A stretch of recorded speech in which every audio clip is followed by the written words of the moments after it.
In doing all this, you did not operate under a regime of infinite resources and infinite budgets. Those budgets are becoming lower and lower today.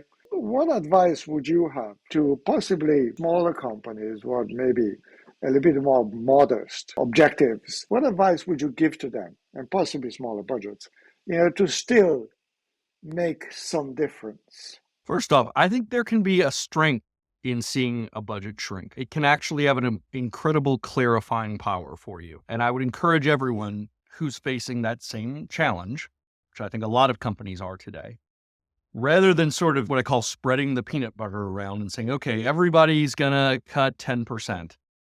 Instead, do it intelligently. Get the people whose judgment you trust together and have the hard conversations. And maybe sometimes people don't do this because it requires hard conversations, but have the hard conversations about what really matters and look for the durable long-term value that you can produce.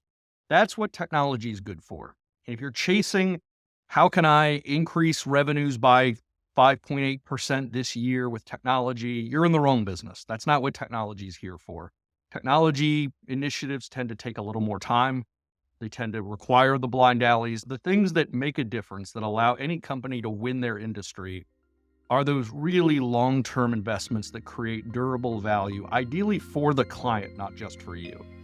And if that means having to eschew some things that maybe you don't necessarily need, that are nice to haves, or that are more short-term thinking, that's where I'd make the cuts, rather than sacrificing those transformative things that are really going to help you win your industry.